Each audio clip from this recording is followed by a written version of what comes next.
Committee on House Administration will come to order. I note that a quorum is present. Without objection, the chair may declare recess at any time. Also, without objection, the hearing record will remain open for 5 legislative days, so members may submit any materials they wish to be included therein. Thank you, Ranking Member Morelli, members of the committee, and our witnesses for participating at today's hearing. Today, the Committee on House Administrations continue our oversight of federal elections. For too long now, Americans have been concerned about the threat of foreign interference in our elections and attempts to destabilize the democratic processes. As chairman of the committee, I've worked to restore Americans' faith in our elections, but foreign adversaries still have loopholes they can exploit to influence American elections. Today, we'll explore 2 key things. There's current laws on the books that prohibit foreign interference. We'll explore how these laws are working in practice and how they're enforced. There's also loopholes that exist under current law that still allow foreign actors to influence U.S. elections. Let's dive into how that's possible. Federal law generally prohibits non-citizens or foreign businesses from directly giving to candidates' campaigns, super PACs, or running ads in support for or against candidates. However, it's currently legal for foreign nationals to indirectly funnel money through 501c organizations. These organizations can then channel that money to super PACs or another 501c to directly help a candidate or influence a policy. As chairman of the Committee on House Administration, I introduced and the committee passed the Preventing Foreign Interference in American Elections Act that closes this specific loophole. It's important that we continue to evaluate the current legal system and focus on strengthening and enforcement of our laws to prevent foreign interference in American elections. On the other hand, we've also had to address the illegal methods utilized by foreign adversaries to funnel illicit money into U.S. campaigns. For example, it's currently illegal for someone to donate to a political campaign in the name of another person. Yet there's concerns foreign adversaries are utilizing identities of unwitting U.S. citizens in order to donate to U.S. campaigns. We've shown that there are vulnerabilities in our campaign finance system that will allow a foreign actor to use a U.S. citizen as a straw donor in order to contribute. This method would be very challenging to detect, but may involve the use of gift cards in the name of an unwitting straw donor to avoid detection when facilitating such transactions. Bad actors may also illegally exploit multiple unwitting identities to break large donations into smaller amounts, allowing them to circumvent individual contribution limits.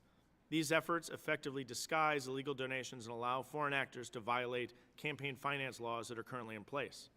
In the last year, the Committee on House Administration has been reviewing online donation platform policies that have vulnerabilities that may allow foreign interference to occur.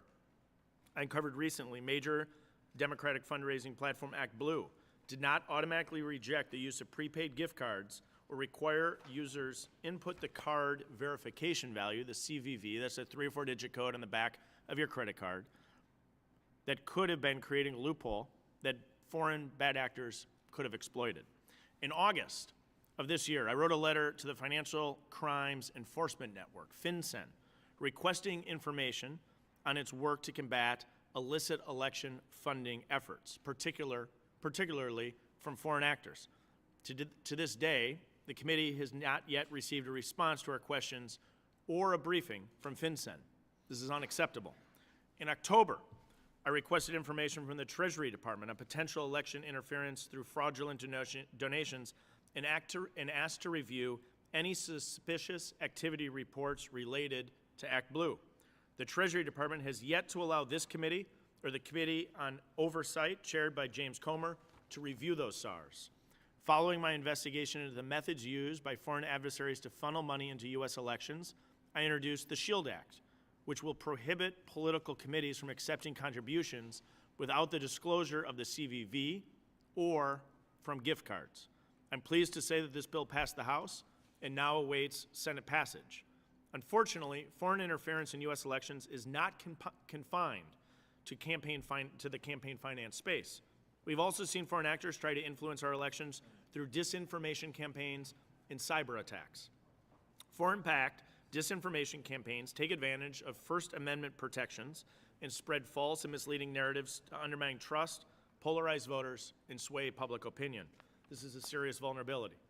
Cyber attacks can illegally target election infrastructure, including voter registration databases or email systems of political campaigns, in an attempt to disrupt processes or steal sensitive information.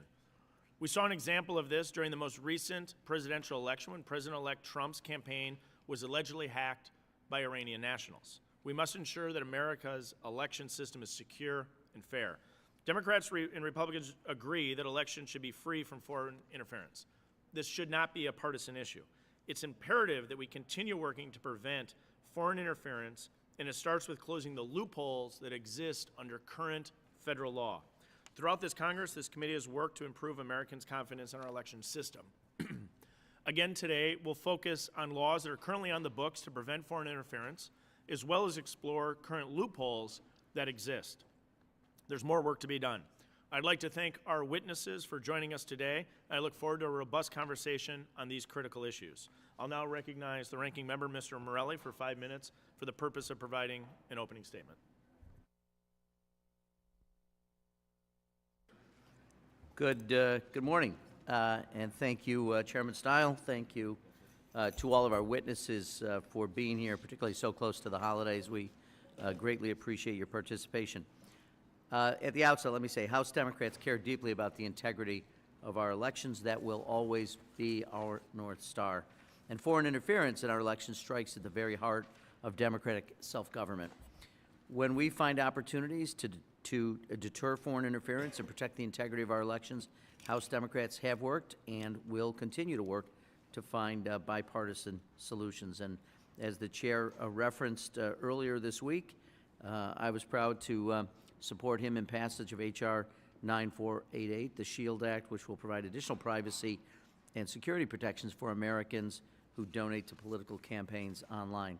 And the final bill was a product of extensive bipartisan negotiations and reflects, I think, critical revisions that have been secured by committee Democrats as we work through the process. So again, grateful to him and to the staff for that work.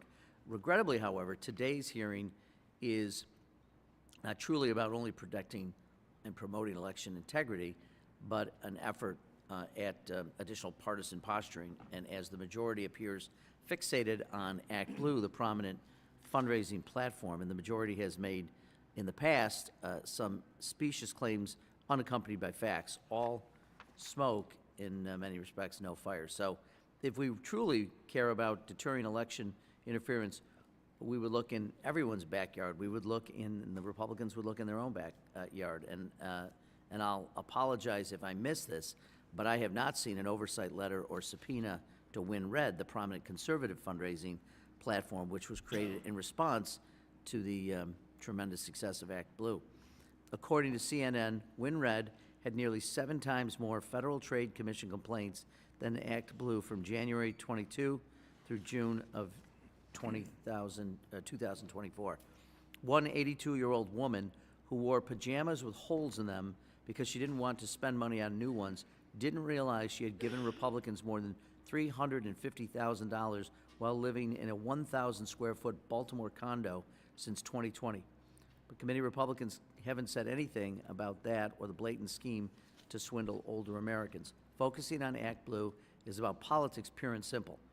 There are things to get to here, we agree, but not picking one side and ignoring entirely the actions of the other side. Now, my colleagues are also focused on foreign funding of ballot initiatives, and to their credit, this is a very pressing issue.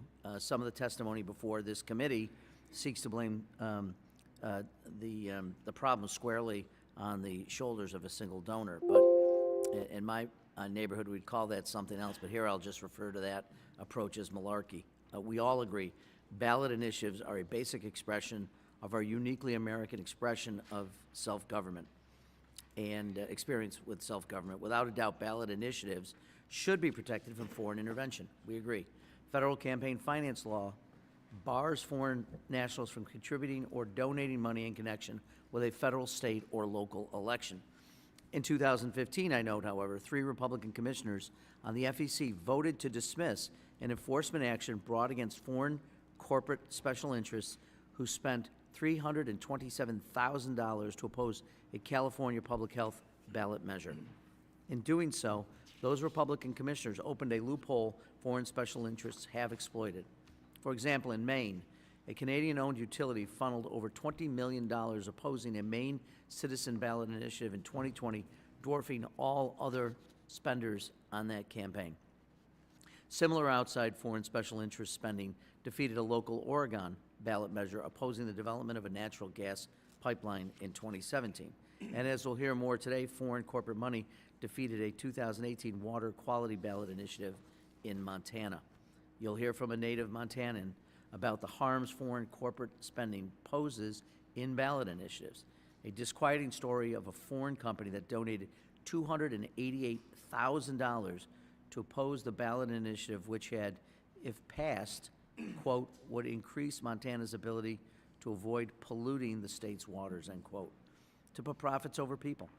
As one Democratic federal election commissioner put it, a commissioner put it, a company based halfway around the world made a sizable donation, interjecting itself in hopes of future profits into a political debate in Montana over mining and the quality of Montana's waters. The story has a lamentable but unsurprising ending. The FEC dismissed the matter, allowing the foreign corporation's spending to influence a local Montana election to go unpunished. This outcome has real-world consequences. Montana's water is now more likely to be less clean, harming public health, the environment, agriculture, ranching, the outdoor recreation industry, and everyday quality of life in Montana. Unfortunately, 3 Republican FEC commissioners opened a loophole for foreign corporations to exploit. We need to close this loophole. We agree. And we can't stop there. Since the Supreme Court's disastrous Citizens United decision, our campaign finance system, to put it lightly, has been broken. And it's going to continue to be broken until we make a fix. And it is broken in a significant way. This year, one single donor, billionaire Elon Musk, spent at least $277 million of his own money backing Donald Trump and other Republican candidates. Also this year, just coincidentally, Musk's net worth climbed by more than $200 billion, with the vast bulk of the increase, $170 billion, coming just since Election Day. According to Open Secrets, 5 donors gave over $100 million during the 2024 election. We need to fix this broken special interest, big money campaign finance system, and the vast majority of Americans support that and understand that getting money, big money out of politics is important for them to have their influence over their government. We need to stem all avenues of potential foreign interference. We need meaningful disclosure of campaign funds and a functioning FEC. That's why Democrats will continue to support the Freedom to Vote Act. If we're serious about preventing foreign interference, please, let's do this in a bipartisan manner. I welcome it, and I would urge us to do it together. Sadly, given some of the work as it relates to elections here, I suspect that won't happen. But before yielding back, I want to ask unanimous consent to enter into the record the CNN article titled, "How Elderly Dementia Patients Are Unwittingly Fueling Political Campaigns," which includes an observation that, quote, elderly, vulnerable consumers have unwittingly given away 6-figure sums to political campaigns, most often to Republicans. I also ask unanimous consent to enter into the record a Washington Post article entitled, "Elon Musk Put $277 million into the election. He's $200 billion richer this year." And with that, I yield back my time. Without objection, the gentleman yields back. Without objection, all other members' opening statements will be made part of the hearing record if they're submitted to the committee clerk by 5 p.m. today. Today we have a one-witness panel. We welcome Mr. Matthew O'Neill, Ms. Caitlin Sutherland, Mr. Bradley Bowman, and Mr. Derf Johnson. Our first witness, Matthew O'Neill, is a former managing director of the Secret Service Global Cyber Investigative Operations, a position which he directed and participated in worldwide cyber investigations. Our next witness, Ms. Caitlin Sutherland, is the executive director for Americans for Public Trust. Americans for Public Trust has been at the forefront of reporting on foreign influence in U.S. elections. Our next witness, Mr. Bradley Bowman, is a senior director for the Center of Military and Political Power at the Foundation for Defense of Democracies. Mr. Bowman has expertise on the broad spectrum of actions undertaken by foreign state actors to influence American elections. Our last witness, Derf Johnson, is the Deputy Director for the Montana Environmental Information Center. We appreciate all of you being here today and look forward to your testimony. Pursuant to paragraph B of Committee Rule 6, the witnesses will please stand and raise their right hand. Do you solemnly swear or affirm that the testimony that you're about to give is the truth, the whole truth, and nothing but the truth, so help you God? Let the record show that the witnesses all answered in the affirmative. You may be seated. Let me remind the witnesses that we've read your written statements and they will appear in full in the hearing record. Under Committee Rule 9, you're to limit your oral presentation to a brief summary of your written statement. I'll now begin and recognize Mr. Matthew O'Neill for 5 minutes for an opening statement. Good morning, Chairman Stile, Ranking Member Morelli, and distinguished members of the committee. Thank you for the opportunity to discuss the urgent threat. Would you just pull the microphone a little I'm bit sorry. closer, since I want to make sure people online are able to Copy hear that. you as well. Thank you. Okay. So thank you for the opportunity to discuss the urgent threat of financial interference in U.S. elections through financial crimes. Addressing this issue is not just about protecting our democracy, it is a national security imperative. Foreign actors exploit gaps in our financial systems to fund operations designed to disrupt U.S. elections. These efforts often overlap with broader financial crime schemes like money laundering and fraud, which cost the U.S. economy billions every year. In 2023 alone, Americans lost over $12.5 billion to financial crimes. It's on? Okay. Apologies. The speaker in the room is what's low. We're working to turn it up, so Okay. apologize. I'll speak louder. Okay. Okay. Okay. Thank you. Thank you. The world once looked to the U.S. as a leader in combating financial crime, but today other countries are advancing faster, implementing modernized frameworks and technologies, while the U.S. struggles with outdated systems and insufficient collaboration. Without action, we risk falling further behind. Foreign actors exploit weaknesses in U.S. systems to fund election interference and other malign activities by leveraging shell companies, emerging platforms and digital ecosystems such as crowdfunding sites and unregulated fintech platforms with minimal AML or KYC requirements. Money mule networks. These networks launder money through witting and unwitting individuals, complicating traceability. Our key challenges include outdated systems. Tools like Section 314A of the USA Patriot Act rely on slow batch processing, delaying law enforcement's ability to act. SARs often lack key metadata, such as IP addresses, that are critical to tracking cyber-enabled financial crimes. There are regulatory gaps, such as platforms like crowdfunding sites and payment processors operate in a gray area with little or no oversight. Cryptocurrencies, while valuable for innovation, are being exploited to bypass traditional financial controls. There are limited incentives for financial institutions such as 314B, which allows voluntary information sharing. Participation is inconsistent because institutions lack tangible incentives to collaborate. To address these challenges, I recommend the following actions. 1, modernize Section 314A and 314B. Fund FinCEN to implement real-time automated query systems under 314A to enhance responsiveness. Expand 314A and 314B to include crowdfunding platforms, payment processors, and fintech companies, applying these updates across the Bank Secrecy Act. Incentivize financial institutions to engage in 314B information sharing through tax breaks or grants. Close regulatory gaps, extend AML and KYC requirements to include cryptocurrency exchanges, crowdfunding platforms, and payment processors. Mandate unique transaction identifiers to improve traceability across all payment systems. Enhance reporting standards. Require SARs to include metadata such as IP addresses and geolocation data for better traceability. Develop feedback mechanisms to show financial institutions how their reports contribute to investigations, encouraging more meaningful filings. Leverage advanced technology. Equip law enforcement with AI and blockchain analytics to identify patterns of illicit behavior. Support privacy-preserving technologies like fully homomorphic encryption to secure data sharing without compromising privacy. Last, and probably most important, encourage private-to-private collaboration. Expand safe harbor protections similar to 314B of the USA Patriot Act to include social media platforms, ISPs, telecommunications providers, domain registers, and other technology companies. This would allow entities to lawfully share information with each other without about suspicious activity, potential threats, and malicious actors, fostering collaboration across industries while mitigating liability concerns. Such a framework would significantly enhance the identification and disruption of election interference and other illicit activities. Addressing election interference through financial crime isn't just about closing gaps. It's about reestablishing U.S. leadership in the global stage. The tools we need already exist, but modernization incentives are necessary to fully realize their potential. By expanding information sharing frameworks, closing regulatory gaps, and leveraging technology, we can protect our democracy and restore public trust in our financial systems.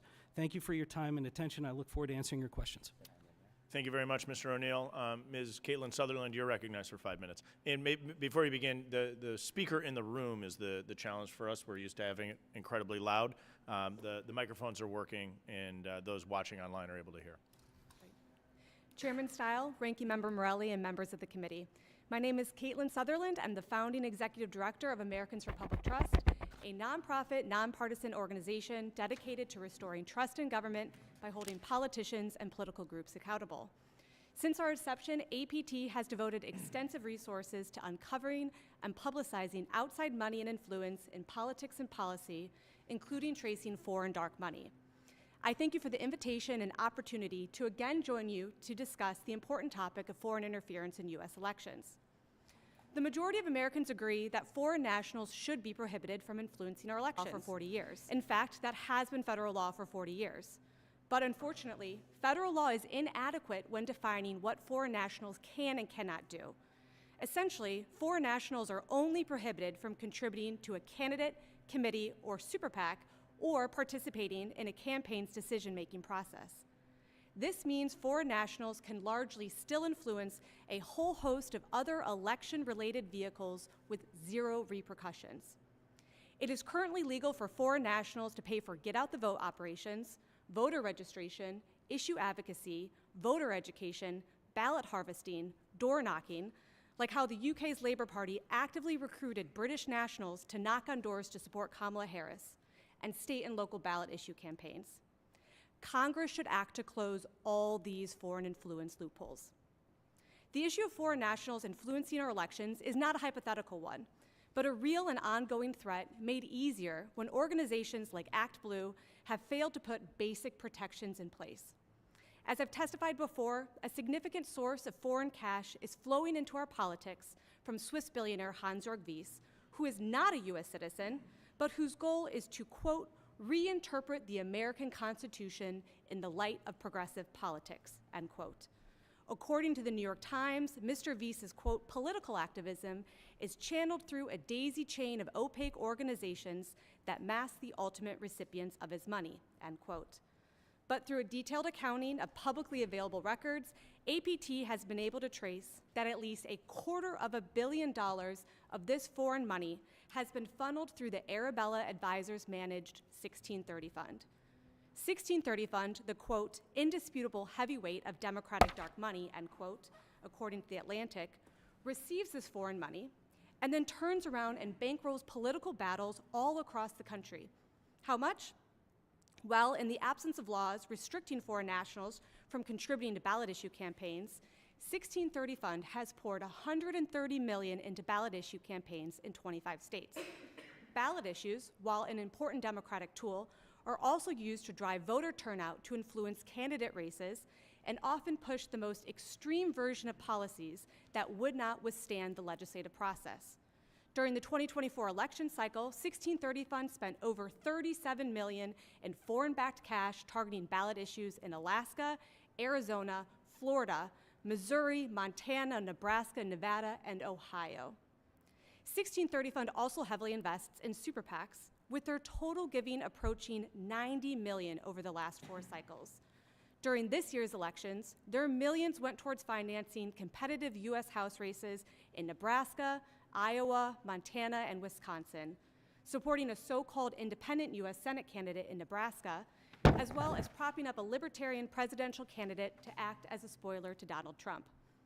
Mr. Wyss's foreign money has also been allocated to groups like Indivisible, known for disrupting congressional town halls, to Eric Holder's National Redistricting Action Fund, which works to skew congressional maps to favor Democrats, to Climate Power, which ran television ads backing Biden's Build Back Better agenda and is now seeking to torpedo the nomination of Governor Doug Burgum for Interior Secretary, and even to fake news outlets like States Newsrooms, which operates under local-sounding papers in your state like Wisconsin Examiner, Florida Phoenix, Oklahoma Voice, and Ohio Capital Journal. any vehicle that broadly influences the electoral process, from door knocking to ballot issues, should not be paid for by foreign dollars. These are simple, common sense loopholes to close, and I think we can all agree foreign billionaires, the UK's Labour Party, and CCP officials should stay out of our politics. I look forward to discussing ways to prevent foreign influence in our elections. Thank you. Thank you very much, Ms. Sutherland. Mr. Bowman, you're now recognized for 5 minutes. Chairman Stile, Ranking Member Morelli, and distinguished members of this committee, thank you for the opportunity to testify today regarding efforts by foreign adversaries to undermine American democracy and the confidence we have in our elections. I applaud the committee's focus on this important issue, and I welcome the opportunity to hopefully provide some useful context. China, Russia, and Iran are waging an information war against the United States that includes a focus on the U.S. electoral process. Yet many Americans do not realize we are under attack. This lack of awareness is ideal for Beijing, Moscow, and Tehran. After all, predators like nothing better than hunting slumbering prey. In June, the Foundation for Defense of Democracies published a major report entitled Cognitive Combat: China, Russia, and Iran's Information War Against Americans. Much of my testimony is based on research conducted for that report, as well as the analysis of FDD's Center on Cyber and Technology Innovation, including the excellent work of Max Lesser, a senior analyst on emerging threats, who co-authored our written statement for today's hearing. I define information warfare as the messages and means to convey those messages that nation states use to advance political, economic, and security objectives, and to strengthen the government's foundations of power, reinforce those of allies and partners, and undermine those of adversaries. By that definition, based on our research, Americans in our elections are already under attack by China, Russia, and Iran. Our authoritarian adversaries seek to divide Americans, pitting us against one another so that we are as domestically dysfunctional as possible. Our adversaries hope we consume our finite time, energy, and resources fighting one another rather than working together to strengthen our country at home and defend our interests abroad. They also seek to degrade our democracy's reputation. They want our model of representative democracy to look less appealing compared to their authoritarianism and autocracy. And our adversaries also seek to deceive Americans into believing falsely that we have no important interests or values to defend in places such as Taiwan, Ukraine, and Israel. Authoritarian regimes hope to deprive our partners of American diplomatic, economic, and military support, thereby making those partners more vulnerable to aggression. So why do our adversaries focus so much on our elections? Karl von Clausewitz, the 19th century Prussian military theorist, promulgated the concept of a center of gravity. He defined it as, quote, the hub of all power and movement on which everything depends. Clausewitz's center of gravity is sometimes characterized by analysts as the source of power and strength, the point against which all effort should be directed or protected. The American center of gravity is our Constitution and the rule of law, as well as free, fair, and trusted elections and the peaceful transfer of power. That is the foundation for who we are as Americans, and it is a major reason why we enjoy such extraordinary freedom and stability. Our adversaries understand that, and that's why they target our elections. During this election style, Russia sought to undermine Vice President Harris's campaign, and Iran attacked President-elect Donald Trump's campaign. China, for its part, attacked both candidates, in addition to some congressional candidates who are critical of China. In short, both parties were attacked, and all three adversaries sought to undermine the faith of Americans in our electoral process. It is difficult to define with precision the effects of these adversary efforts, but initial research by my colleague Max Lesser suggests that America proved remarkably resilient. In many instances, efforts of federal and state governments, the private sector, and the research community appeared to have thwarted Russian, Iranian, and Chinese efforts to shape voters' preferences and undermine Americans' faith in the fairness and integrity of the democratic process. A Reuters Ipsos poll released several days after the election found that the majority of Americans believed the election was legitimate and accurate. That's the good news, but we should not become complacent. We should expect China, Russia, and Iran to continue to attack our electoral process with increasing ferocity and AI-empowered effectiveness. So what's to be done? In addition to strengthening our electoral defenses at home, the United States should go on the information warfare offensive against China, Russia, and Iran to begin to shift their cost-benefit analysis as they contemplate future attacks on our democracy. Such a campaign could systematically expose each regime's corruption, lies, and oppression, and help the Chinese, Russian, and Iranian people advocate for their own rights, including more representative governance. Such a campaign would seek to ensure that respective populations know the truth regarding each regime's foreign and domestic policies. If Beijing, Moscow, and Tehran don't like having to fend off offensive information warfare operations in their respective countries, perhaps they should stop attacking us. There are more details in a written statement. Thank you for the opportunity to testify here today. Thank you very much, Mr. Bowman. Mr. Johnson, you're now recognized for 5 minutes. Chairman Style, Ranking Member Morelli, and members of the Committee on House Administration. My name is Derf Johnson, Deputy Director of the Montana Environmental Information Center.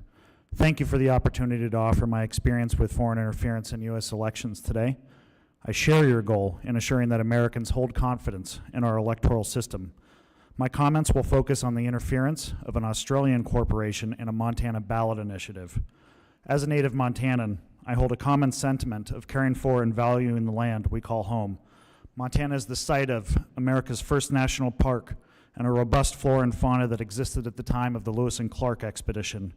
It is the setting of a river runs through it, which aptly summarized many Montanan sympathies of no clear line between religion and fly fishing. Since territorial days, Montana has suffered from exploitation and corruption, owing in large part to a mineral wealth and high interest in corporate profiteering. This turn-of-the-century stranglehold is often referred to in Montana as the copper collar, referencing the enormous control of Butte's copper barons and their exertion of political power over our media, our business, and our politics. Even today, Montana is vulnerable to unwarranted corporate and political influence. Our small population, our cheap media market, and interest from corporations in our natural resources can often lead to our local interests being trammeled. Over the centuries, Montana has also had an unfortunate relationship with hard rock mining. From the Berkeley Pit, the U.S.'s largest Superfund site, to the more recent developments such as Montana Tunnels, a defunct mine just south of my home, which is now insufficiently bonded at $20 million in bankruptcy and responsible for destroying a trout stream. Pockmarks of defunct mining projects across the strait demonstrate these failures and continue to represent an ongoing liability for our residents and sovereign tribal nations. Due to our history, many Montanans are rightfully skeptical of mining proposals. Mining must contend with certain safeguards in Montana, including an environmental rights provision written into our Constitution. Montana also has a ballot initiative process that we've used in the past for regulating hard rock mining, including a potential ballot initiative to protect the Smith River. Montana's Smith River flows 59 miles through a towering limestone canyon in central Montana. For that entire stretch, it doesn't have any public access points, and due to the largely undeveloped landscape, an excellent trout fishery, and a multi-day float opportunity, people from all across the world, about 10,000 folks, apply every year in a lottery in the hopes of being able to float down the river in some of Montana's wildest country. In 2015, an Australian mining corporation proposed a mine at the headwaters of Montana's Smith River, adjacent to and directly underneath Sheep Creek, and that's the Smith River's most important tributary. And we've been fighting this mine ever since. It is against this backdrop that a group of Montana citizens and organizations worked to pass a citizen-initiated ballot initiative, I-186. It would have required safeguards to prevent unnecessary impacts from mining by stopping what we call perpetual pollution, acid mine drainage. Acid mine drainage is an unfortunate common occurrence in Montana, both historically and in the current day, and has served as a death sentence for several of our rivers and streams. Sandfire took a high level of interest in I-186 due to its implications for the proposed mine, as the company has repeatedly acknowledged that the mine is being proposed in what we call a massive sulfide zone, which is the precursor to acid mine drainage. Sandfire donated $285,000 of Treasury money to campaign against I-186, even though it acknowledged that it did not have any sources of revenue in the United States and a cash flow of zero. Supporters of I-186 filed an FEC complaint in October of 2018, which was dismissed. Commenting on the dismissal, one of the commissioners expressed her alarm at her colleagues voting to allow such foreign interference in American political life. Following I-186, the Montana legislature tried to react, enacting a ban on foreign national contributions to candidate elections, but that fell short of contributions to ballot campaigns due to intense lobbying from the mining industry. The universe of fundraising available for corporate participation in our ballot initiative process is much, much broader than it needs to be, and the interest that those funds serve is often far-flung from the concerns of everyday Montanans. These folks don't need to drink the water or breathe the air in Montana. Thank you again for the opportunity to appear before the committee. I'm available for any questions you might have. Thank you very much, Mr. Johnson. I'll begin our questions today. I'll ask about 5 minutes of questions, then we'll alternate between the parties. I now recognize myself for 5 minutes for the purpose of asking our witnesses questions. So let me get this straight, because I think this is really important to the American people. Do all of you agree that there is foreign influence in U.S. elections? You agree? Yes? Yes. So the record will reflect all four agree that there are. And Mr. Bowman, you recognize that in particular there are certain countries that are uniquely interested in interfering in U.S. elections, in particular Russia, Iran, and North Korea. Is that accurate? That's accurate, Mr. Chairman. And also China. Yeah. Yes. And so if we think about this, we should be looking at what are the ways that foreign interference could take place in the United States. One is through breaking current U.S. law. The other is through legal loopholes that exist under current law. So first, on the illegal side, this committee was working to make sure there was only U.S. citizens voting in U.S. elections. Under current law, that's required, but we were putting forward the SAVE Act to make sure that we are ensuring that's the case. As we look to online giving, we have seen significant vulnerabilities in online giving platforms, and in particular, ActBlue.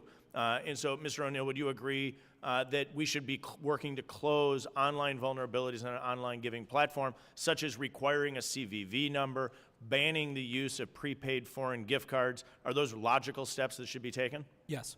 And so then I think what really is surprising to the American people, because when I talk to people about this, they don't recognize that we have massive legal loopholes. And Ms. Sutherland, you laid that out very clearly as to how this can take place. And Mr. Johnson recognized how it is impacting him in the state of Montana. But let's dive into this loophole. So to confirm here, under current U.S. law, a foreign national can transfer money into a 501c organization in the United States. That 501c organization can then transfer 40% of that money into another 501c that can operate as a super PAC or directly engage in U.S. elections. Is that accurate?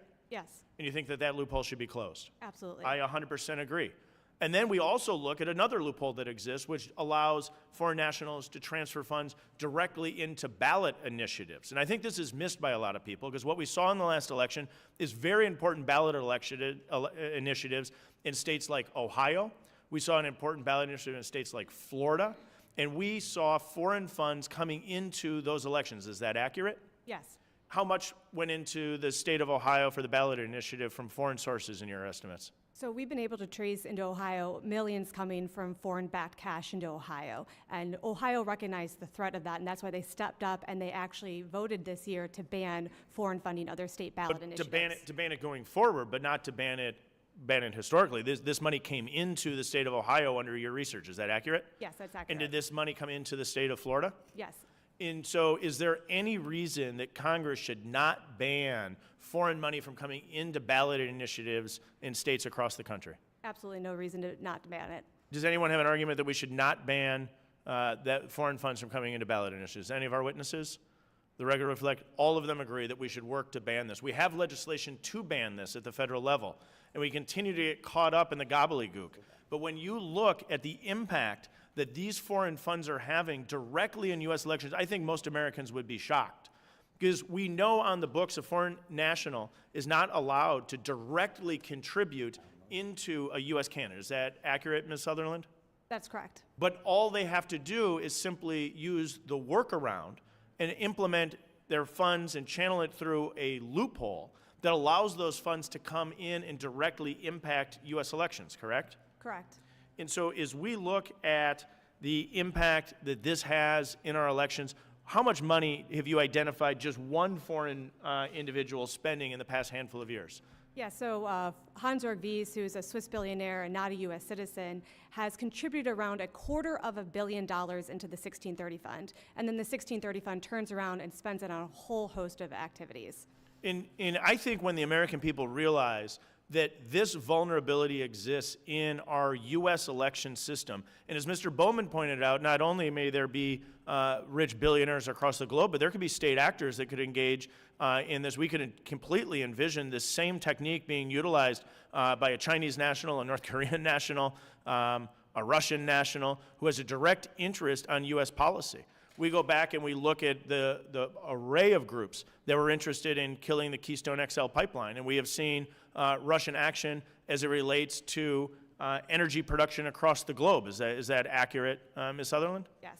Now, we could look at a whole host of reasons. I think it is imperative of this committee as we move forward to not only continue to work on the enforcement of our current law, which is including making sure that there's proper security procedures in place in Act Blue, that online giving platforms are blocking foreign funds from coming in. But I think one of the real missed pieces of this is the proven millions of dollars that are coming in from foreign nationals directly impacting U.S. campaigns. We have an opportunity to close it. We have legislation to close it. I think it's imperative that we actually pass this and it becomes law, as the state of Ohio did. I will now yield back. I'll recognize the ranking member, Mr. Morelli, for 5 minutes. Thank you, Mr. Chair. I do note again that it was the Republican members of the FEC who created the ballot initiative loophole. They've now recommended we fix it. I agree. I think it was wrong when they made that decision in 2015. I think it remains wrong today. So you'll get our support as we work through this in the months ahead. I do want to, as I mentioned in my opening remarks, we all agree, again, foreign interests should have no say over the administration or outcome of American elections. That American elections, the decisions we make about our government, how we organize their society, are the sole province of American citizens. The newfound attention that we're paying to foreign funding of ballot issues is late to the game, as I mentioned. And so what I just want to do is ask you, Mr. Johnson, because this does have a real-life impact, as you can see from photos taken from Montana, and you know this far better than I do. But if I could ask you, you obviously have enormous admiration and respect for not only your state, but the land, which so many people hike, camp, hunt, fish, work. Can you tell us a little bit more about the risks that foreign corporations like Sandfire pose to the health of the people in the land of Montana? Representative, as I mentioned, both in my written and my oral testimony, Montana is not just a place where Montanans themselves can sort of enjoy the land and the place, but we have 12 million visitors a year from all across the world, and the land is basically an essential piece of our economy as well. Billions of dollars in GDP are generated every year in Montana from visitors. And as I mentioned, we've had a lot of issues with hard rock mining. This perpetual pollution issue is not going away. The federal government has spent hundreds of millions of dollars to try and figure out how to address acid mine drainage without being able to figure out how to accomplish that. It is still an issue in Montana and has caused a lot of pollution. That's why Montanans took it upon ourselves to try and address this issue. And the photo that you see there is the Zortman-Landusky mine. That particular mine is a poster child for bad mining practices, something that we would have hoped to help address and to never permit again in Montana, this acid mine drainage problem, where we've spent approximately $80 million in taxpayer funds and $2 million every year annually in treating that water, which is flowing directly into the Fort Belknap Indian community, impacting their teepee grounds, and fouling what would otherwise be a good source of water quality for drinking water. And it's I-186 would have had a profound impact on this. That's correct. For the way that it was written, it would have prevented any new mining permits from being permitted if there was evidence that there would be acid mine drainage or require an associated management of that acid mine drainage, because Once acid mine drainage starts, it does not stop. There's, mines from the Roman Empire that are still spilling out acid mine drainage at this point. And so you have to basically lock it up, button it up, and treat it forever. So these are ongoing liabilities for thousands of years. And I-186 would have prevented those from occurring again in Montana. And I think you said in your testimony, just want to make sure I understood that, the company, Sandfire, which was contributing nearly $300,000 to stop the ballot initiative, they didn't have any interest in Montana at the time, but were looking to get permits in the state. Is that to continue this practice? That's correct. They didn't have any interest in North America, and my understanding is that they still don't. Gotcha. Thank you for that testimony. Just one quick question. Mr. Bowman, I appreciate your testimony very much. I was surprised, I guess. I expected to see North Korea in the list. Do they not participate in these activities as well, or just wasn't the focus of the report? Thank you, Ranking Member, for the question. North Korea does engage in some of these activities, but the research of my colleagues at FDD that focus on this really highlight that Russia, China, Iran are the ones that engage in the most and are the most effective. So it's not an exclusive list, it's just the ones Not you at identified. all. We just you focused on the three foreign adversaries we found most problematic. Yeah, no, I very much appreciate that.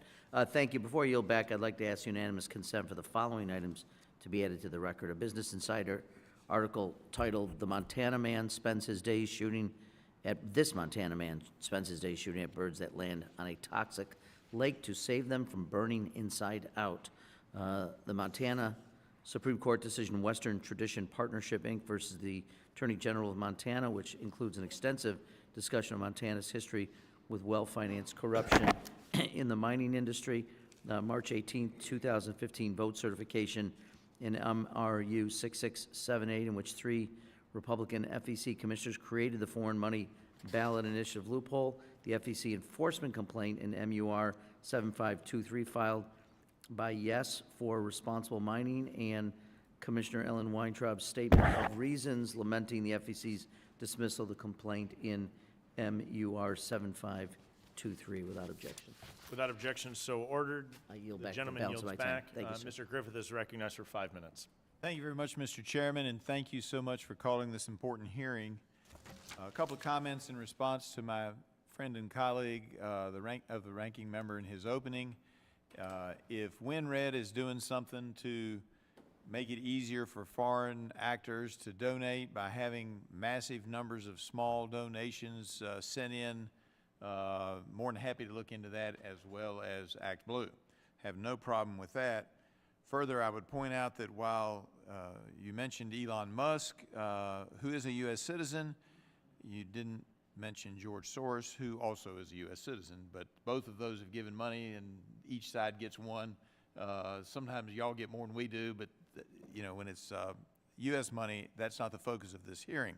Ms. Sutherland, I was interested in your comments about the UK Labour Party recruiting and trying to send folks, or sending folks over here to work in the Harris campaign, because it's interesting, in today's online version of the London Times, there is an article about how they're worried we're going to return the favor and send money over to the Reform Party.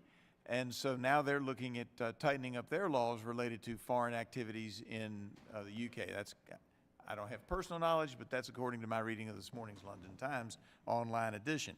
And speaking of your work, Ms. Sutherland, I would like to ask unanimous consent for Ms. Sutherland's report, Americans for Public Trust, Foreign Influence in State Ballot Issues, How 1630 Funds Pipeline of Foreign Cash Impacts State Politics, April 2024, be entered into the record. Without objection.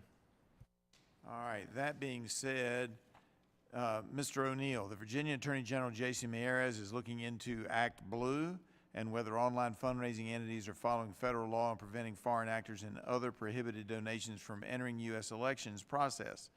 Mieres is also looking into whether U.S. citizens' identities are being fraudulently used to make donations in their name without their approval to various candidates. And this touches on something else that Mr. Morelli was talking about, is somebody really know that their money is being given in their name. Mieres' team informed my office that while the Attorney General is receiving a number of tips about potential fraudulent donations, the only way they have to identify or to verify people listed as donors are actually the donors whose name appears on the donation is to send a staffer to the home of the person in question and knock on the door to verify their identity. There's got to be a better system, a better way of verifying that the donations are legitimate. So I ask you, in your experience with asset forfeiture, are there easier ways to verify identities than spending the man hours to knock on the door of every name you're investigating? And of course, asset forfeiture doesn't have quite as strict rules as when you're trying to set up a potential criminal case, and those have to apply. You have to apply criminal evidence standards. So you got an easier way we can do that? I wish I could say that there was a straightforward way to verify digital identities currently. What I will say is the system for identifying individuals is really quite broken. Since at least 1999, every single one of ours, if we're old enough, name, DOB, social, address, previous address, mother's maiden name, bank account information, email address, email password has been available online for sale for probably less than 2 cents a piece. And so that makes it very easy for bad actors to steal other people's identities, because when you look at what cyber criminals are doing, which is taking advantage of the elderly, the incarcerated, and children to take over identities, it makes it fertile ground in order to... Certainly people would want to do that in elections too. I hate to cut you off, but I'm going to try to get another question in before my time runs out. Mr. Bowman, spamouflage is one of China's apparently propaganda operations, and they have taken a special interest in Senator and current Secretary of State nominee Marco Rubio. Clemson University's Media Forensics Hub reported that on the morning of his most recent election, X exploded with around 20,000 messages spanning 6,500 different accounts with strange messages about Mr. Rubio. Further, they found anti-Rubio articles posted on places such as Medium and Reddit. All these posts were traced back to China and Spamouflage, their network of accounts. This is concerning a clear example of foreign interference in our elections. But how do we maintain free speech while also ensuring that foreign adversaries are not spreading propaganda on our public forums with the intent to either sway elections or, as you previously testified, to divide Americans? Thank you, Congressman, for the question. As my colleagues highlighted in a research memo published this morning at fdd.org, I haven't read that one yet. Yeah. No, I know you're busy, but yeah, just flagging it for you and your staff. Spamouflage is a big deal. It involves a vast network of fake accounts on social media. They typically have pushed out low-quality content that, with a few exceptions, garnered little, happy to report, little organic engagement on social media. A notable trend with spamouflage this election style was that it leveraged anti-Semitic tropes to criticize both the American political system and specific candidates. To your broader question, eyeing the clock here, I think it's important to distinguish between foreign adversaries trying to influence our democracy and undermine our democracy in an opaque manner, and what American citizens are doing unconstitutional. I know you understand that, sir, but I just think it's a very important distinction that we should highlight. I appreciate that. Mr. Chairman, I'm going to yield back. I apologize. I find this to be a very interesting hearing. I appreciate the witnesses. I still have about 300 pages to go on the CR, and they're now saying they might vote this afternoon, so I got to go back and read that. It's a busy day. I yield back and apologize for leaving. Busy day. Appreciate your time here. The gentleman yields back. Ms. Torres is recognized for 5 minutes. Thank you, Chairman. I think that all of us in this room agree that more needs to be done to ensure that our elections are free of foreign interference, and I'm just sad that this is our last hearing of the year talking about such an important topic that has impacted, I'm not sure about all the members here, but it certainly has had a personal impact on me, including members of MS-13 being sent to my home while having a swim or hosting a swim party for toddlers as a way to intimidate a member of Congress. We should never tolerate that, no matter what side of the aisle that you sit on. Mr. O'Neill, in your testimony, you said that as technology advances, there must be spaces for sharing security information with our foreign counterparts. I absolutely agree with you. The U.S. is facing an information war. We cannot continue to allow countries, and we mentioned China very loosely, Russia very loosely, Iran. We forget about countries in Latin America, and we must not forget that Latin American is also very involved in our elections. Congress must ensure the safety of our country by securing the global information environment to uphold the integrity of information. That's why I introduced the International Artificial Intelligence Research Partnership Act. This bill would build partnerships between cities in the U.S.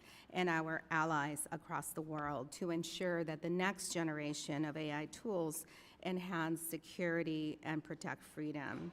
I am greatly concerned that the incoming administration does not prioritize efforts to protect our core freedoms and may work to weaken the federal agencies combating foreign influence. On page 155 of Project 2025, Republicans want to exterminate the very organizations protecting us from foreign interference, like the Cybersecurity and Infrastructure Security Agency, which assists election officials with election security threats. Mr. O'Neill, based on your experience with the United States Service, with the U.S. Secret Service, do you believe that foreign governments are targeting our elections and our democracy through information integrity warfare? And what could be the impact if Republicans are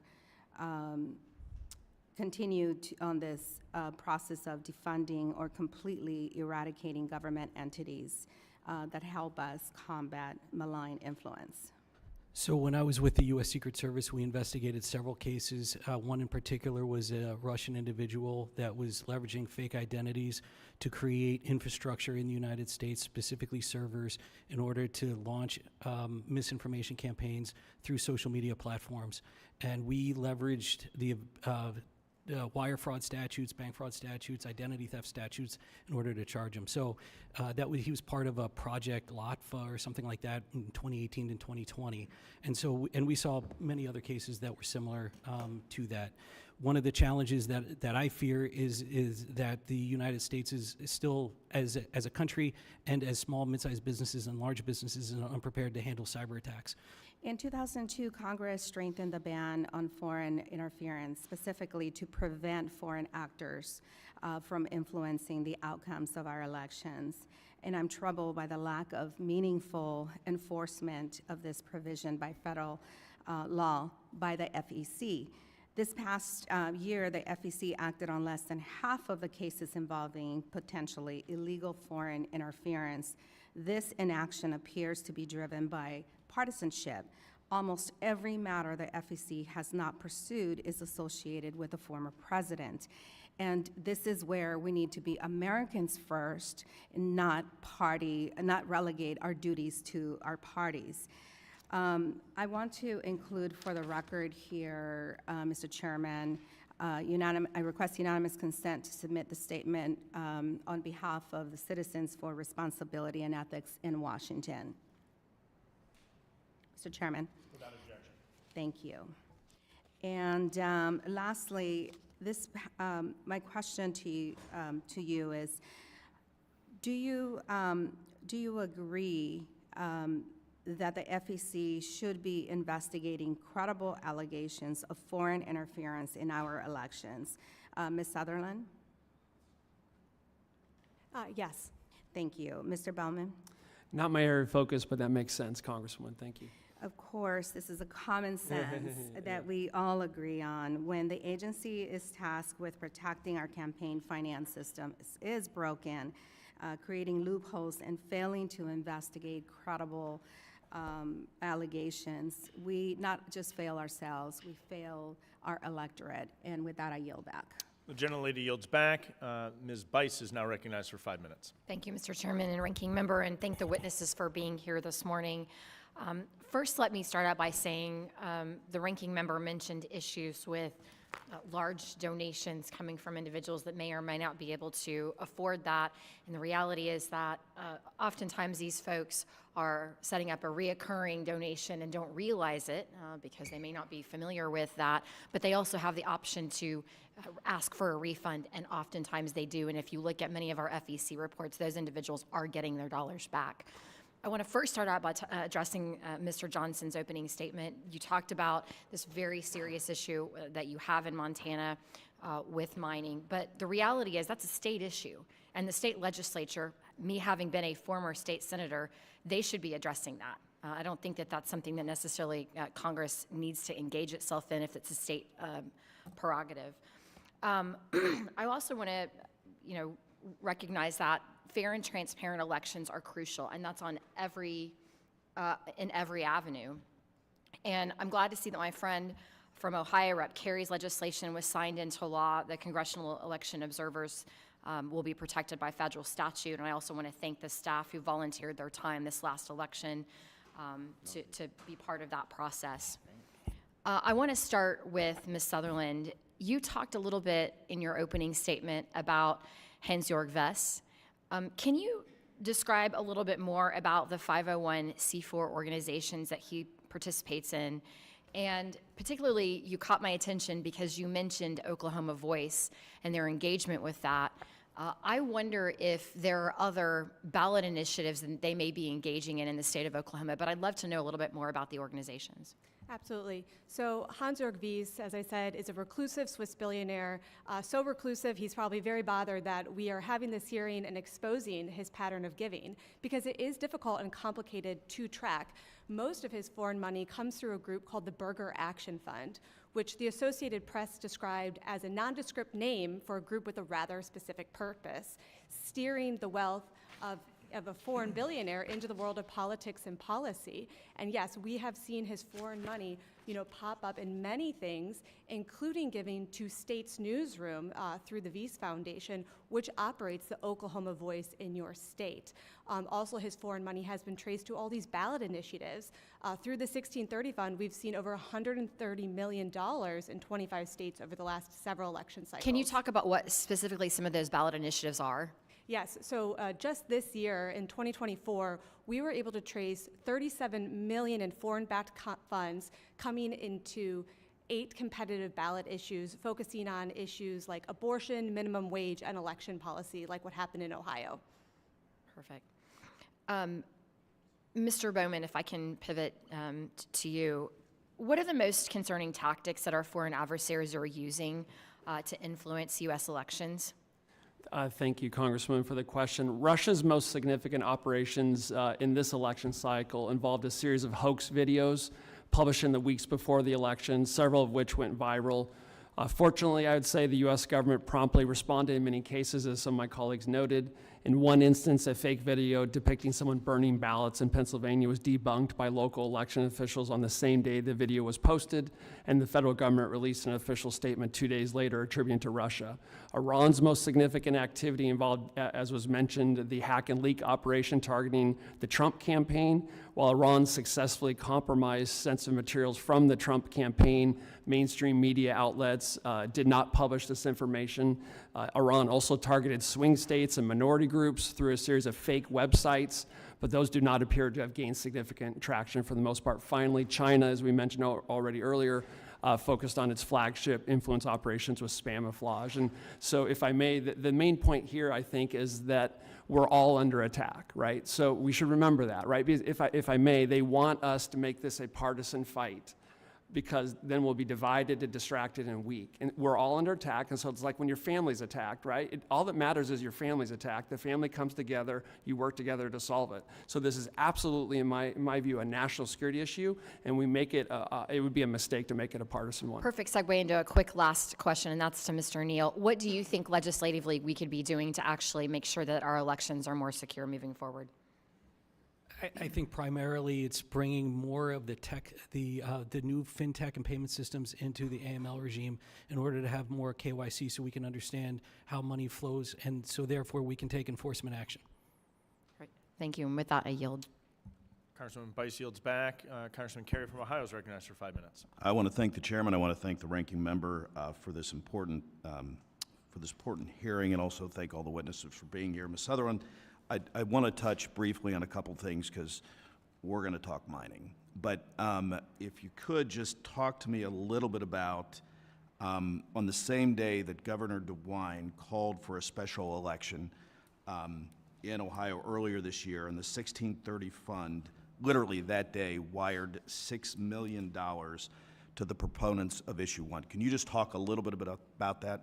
Yes. So, as you said, on the same day that Governor DeWine called that special session to tackle two things: getting then President Biden on the ballot in Ohio, and two, banning foreign money. 1630 Fund, clearly sensing that this ban on foreign money was going to pass, sent $6 million into an Ohio ballot issue committee, seemingly front-loading the cash before it became illegal in Ohio. That's right. And is it true that after the Ohio legislature passed a ban on the foreign national contributions to the ballot issues in Ohio, that there was an attorney, I believe Mark Elias, who sued Ohio to block the law so that foreign nationals could still contribute to the ballot issue?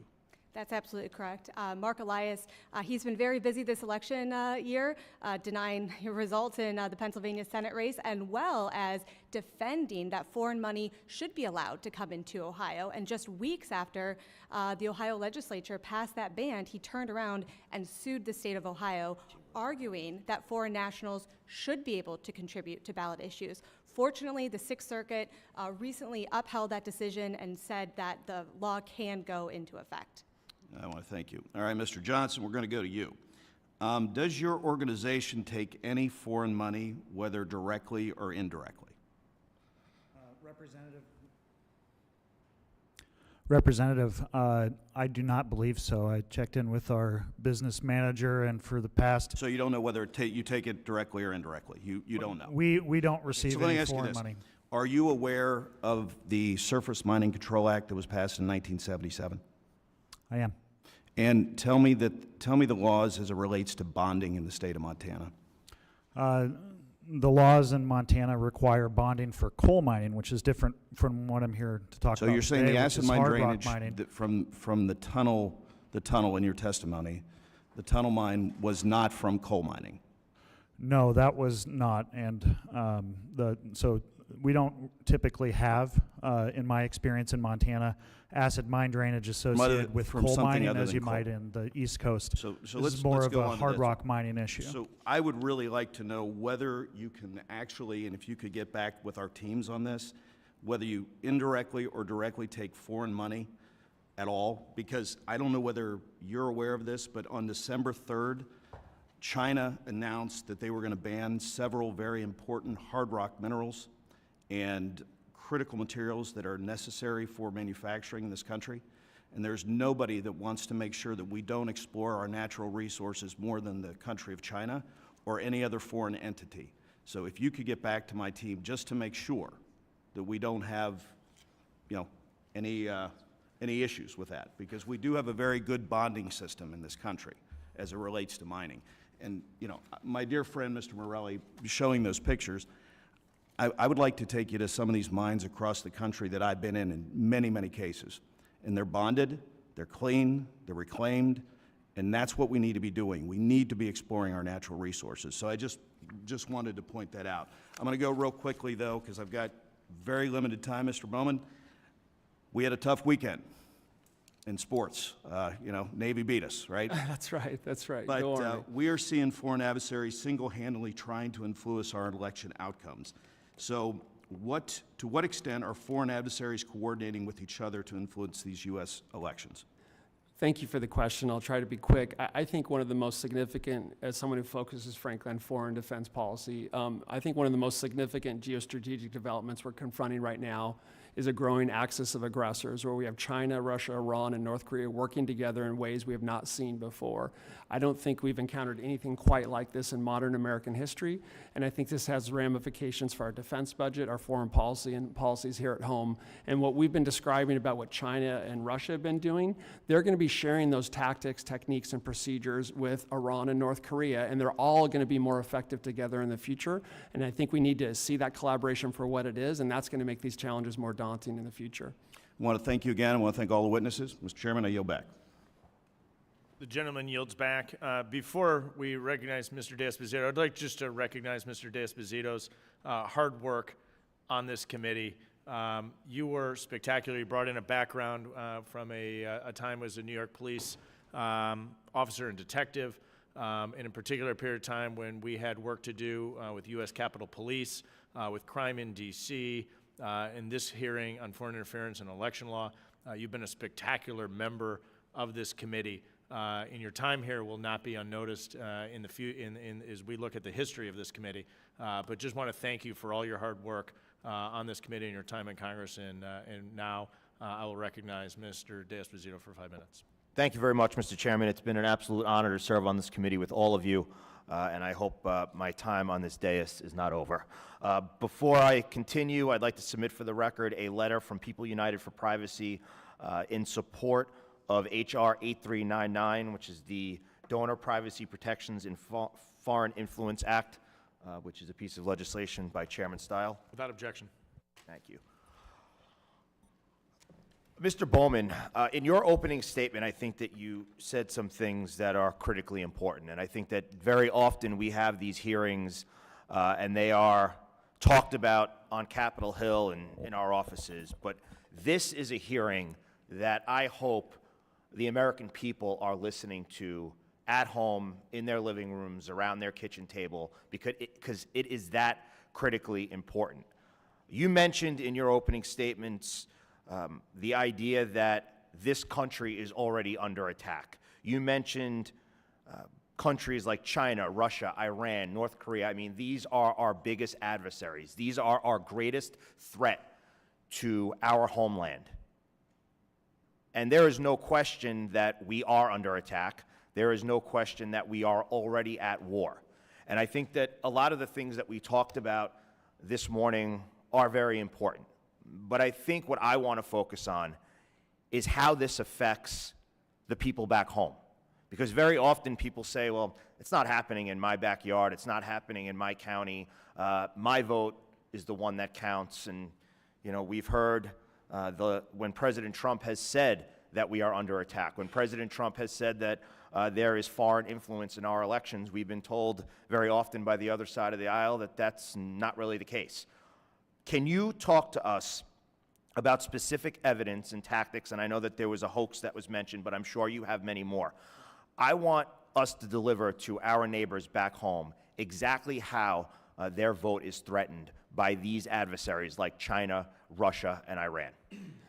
Thank you, Congressman, for the question. And you know, this will start vague, but I'll try to be more specific. I think we need to fully appreciate that our adversaries understand the battlefield of beliefs and ideas, right? Because China, Russia, and Iran in particular, and also North Korea, they have a problem with us, I'd say, because of our existence and our power. And by existence, I mean our representative democracy presents a threat to autocrats who want to retain their self-serving grip on power.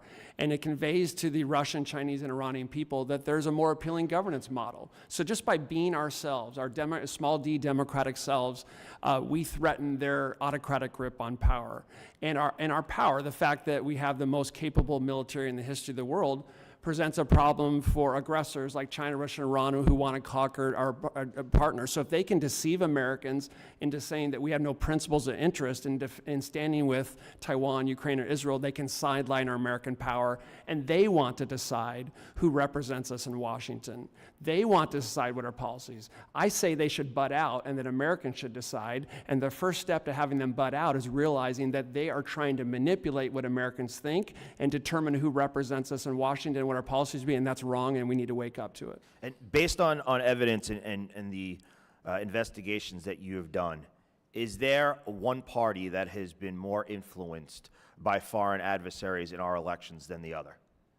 You know, I'm not prepared to answer that. I want to emphasize that both parties have been attacked. And I don't think we're going to come up with durable solutions that will last, that will be effective if it's not a bipartisan approach. So I really think we should not make this a partisan issue. Mr. O'Neill, thank you for your service. You mentioned in your opening statement the need for collaboration amongst public and the private sector. And obviously, as members of law enforcement, we know that that collaboration works within law enforcement entities as well. Does the FBI work alongside the FEC in investigating foreign entities or adversaries that influence United States elections? Honestly, I don't know, because that wasn't an area of focus for the Secret Service. We were focused specifically on financial crimes. Okay. All right. With that, I only have about 30 seconds. Can you just briefly talk about how we see the illicit and illegal money moved through these online platforms? So money mules are, as Mr. Bowman talked about, is the center of gravity that enables cybercrime and money laundering to flourish. So whether it's a witting or unwitting money mule, they are primarily how the bad actors are moving money throughout, whether it's financial crimes or whether it's any sort of illicit malign activity. It starts with money mules, and also understanding the weaknesses in our current AML regime and focusing on platforms that don't meaningfully do any know your customer activities. Thank you very much. Thank you all for being here. Mr. Chairman, once again, it's been an absolute honor. I yield back. It's an honor to have you here. The gentleman yields back. Ms. Lee is recognized for 5 minutes. Thank you, Mr. Chairman, for holding this important hearing, and to our witnesses for appearing before us today.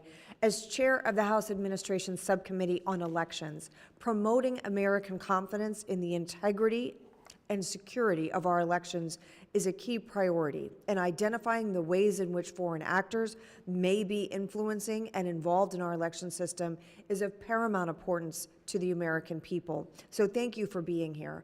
I also am so pleased to say that the House unanimously passed the SHIELD Act earlier this week, which I was proud to support, which includes common sense measures to strengthen donor verification standards. And I commend our chairman, Congressman Stile, on his leadership on this critical legislation.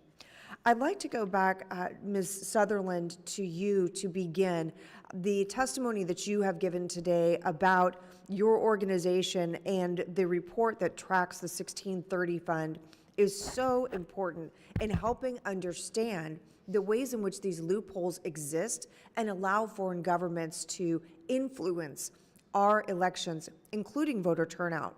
And as you know, in my home state of Florida, this past election cycle, we had two very contentious ballot initiatives that were considered. Did you see any instances of this type of foreign interference occurring in Florida's elections this cycle?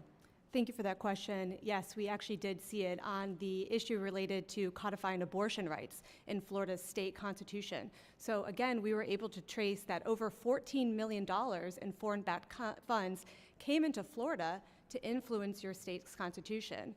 The fact that a foreign national can give directly or indirectly to influence a ballot issue is a loophole that needs to be closed, and I commend everyone's efforts here to close it. And are there any particular steps that you would recommend that state legislatures or Congress take to close those loopholes? Yes, implementing a ban like Ohio did, it can also be done on the federal level to reject the issue that foreign nationals can give to ballot issue campaigns. And I'd also like to point out that it was not the FEC that created the loophole. The FEC interprets law. Ballot issues are inherently not elections, so therefore the prohibition on foreign nationals influencing elections does not apply. So it's not that Republican commissioners created this loophole, it's that they interpret the law.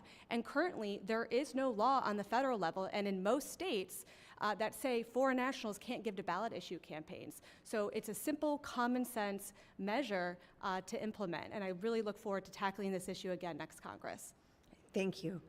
Mr. O'Neill, I'd like to go back to your testimony. Thank you for sharing with us some of the tactics that foreign actors may use to commit financial fraud and cybercrime. And from your experience in federal service, I'm interested in what actions you think that agencies might take to identify and disrupt this type of illicit financial activity, in particular, how we might leverage new technologies, including artificial intelligence, to make forward progress. So law enforcement can leverage current SARs and CTRs that are submitted from financial institutions. It would be ideal if more payment processors and other fintech companies were also required to submit suspicious activity reports, because those do help law enforcement. But there are millions of SARs that are filed every single year, so leveraging artificial intelligence to mine for those specific suspicious activity reports or heightened surveillance report, whatever is provided, would be of value. Also, the ability to leverage 314A, which enables law enforcement to query financial institutions around the world, is very slow. Sometimes it takes up to 28 days, and it involves manual batch processing. So if there was a way to speed up that process, because as we know, money is moving at a much faster pace than it did when the 314A and 314B were created 20-some years ago. So that's another area where new technology exists that didn't several years ago, and we haven't been able to keep up with the technology. And Mr. Bowman, you just gave some testimony that related to efforts from China, Russia, Iran to disrupt and exploit vulnerabilities that we may have. I'm particularly concerned about threats from cyber actors in this way. We know China very recently committed a very serious hack of some of our infrastructure and telecommunications providers. And I'm interested in your perspective on whether this is simply an intelligence gathering operation. Do you perceive a risk to our elections infrastructure? And what do you recommend that we be looking at in order to enhance and strengthen our cyber elections infrastructure? Thank you. Not only do I believe our adversaries are currently waging an information war against us, and we've presented some evidence here today, they're also waging an ongoing, daily, hour-by-hour cyber war against us. And that has many, many facets to it. There's an election component to it. I explained why our elections are our center of gravity. So certainly they're using cyber warfare to attack it as we sit here today. And they're also doing the same thing in the military domain and in the civilian infrastructure that supports the United States military's power projection capability. So we are the most capable cyber country in the world, and we're also one of the most vulnerable. And I think time is well spent trying to shore up our cyber defenses. But just like in this context, until we start to go more on the offensive and start to shift the cost benefit calculation of our adversaries, these attacks will continue until we start to impose some consequences on them. And sooner or later, all defenses, no matter how strong, fail. That's why we need to go more on the offensive. Thank you, Mr. Chairman. I yield back. Representative Lee yields back. I'll now recognize the ranking member for closing comments. Thank you, Mr. Chair. Again, thank you to the witnesses for being here, particularly during the holiday season. I wish them all Merry Christmas, to everyone. Happy Hanukkah. Whatever your faith tradition is, I hope everyone enjoys a wonderful holiday season, gets a chance to relax a little bit. I want to join in thanking my colleague, Mr. D'Esposito, for his service here, and certainly wish him only the very best as he moves on, and thank you for your contributions. Also want to, I'm not sure, they say, you know, there's always debate about whether a tree in the forest falls and no one's there to hear it, whether it makes a sound. With Mr. Kilmer not here, well, there he goes. I guess that he'll hear me say what an amazing member Derek Kilmer has been, not only for this committee, but for the Congress. I rarely have found, as I've come across my travels, someone who is so genuine, so committed to this whole enterprise of American democracy, and particularly loves the Congress as much as Derek Kilmer does, an institution that he has worked very hard to modernize and to make as good as it can be, as good as the American people deserves. And so I'm delighted to thank him for his extraordinary service. And he's going to up me now, as he should, by hopefully getting a chance to say a few words on his own. But I'm grateful that you're here. I'm grateful that you have served this institution with dedication and fidelity. And I'm grateful to call you a friend. So, and I want to thank you, Mr. Chairman, as well as all the members for their great cooperation, and the staff who does an outstanding job, both sides of the aisle, and who continue to serve this, I think, this institution and the country with distinction. So thanks for everything to the staff, to all the members. Merry Christmas. Happy Hanukkah, Happy New Year, everyone. God bless. I yield. Gentleman yields back. I would echo the chairman's remarks, in particular as it relates to Mr. Kilmer, who just joined us. Spectacular work is co-chair of the Modernization Committee, which then continued on is the Modernization Subcommittee of the Committee on House Administration. Your leadership, along with Ms. Bice, went a long way. We got some real work done this year, and we appreciate your leadership. You'll be missed, but your work will live on as a legacy here. I'd be happy to recognize Mr. Kilmer for 5 minutes to comment or question the witnesses as you see fit. Thank you. Thanks. I'll give a rebuttal. Thank you, Mr. Chair. I actually just want to acknowledge and thank you, Mr. Chair, for the last recommendation of the Modernization Committee was a recognition that the work of improving this institution shouldn't happen every 20 or 30 years, but should happen as a matter of course going forward. And so the creation of the Modernization Subcommittee was in keeping with that. And so my hope is, regardless of which party holds the gavels, that subcommittee continues, because the work of institutional improvement needs to continue. When I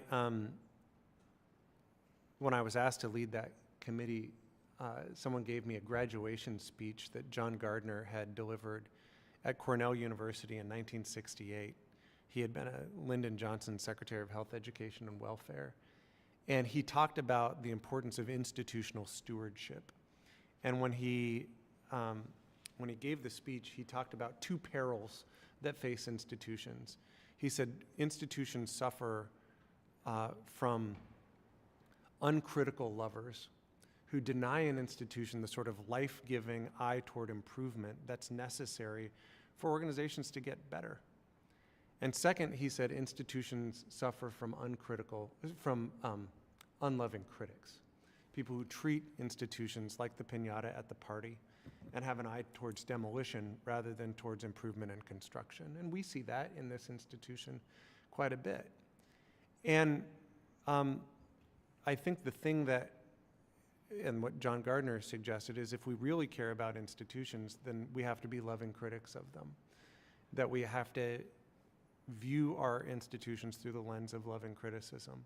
And that has been the work undertaken by the Modernization Committee, and it's been the work undertaken by the Modernization Subcommittee, and it's been the work of a whole boatload of stakeholders who care about this institution and want to see it get better for the American people. And so my gratitude to Chairwoman Bice and to you, Mr. Chairman, and to Ranking Member Morelli, is that you're loving critics of the institution, and that matters.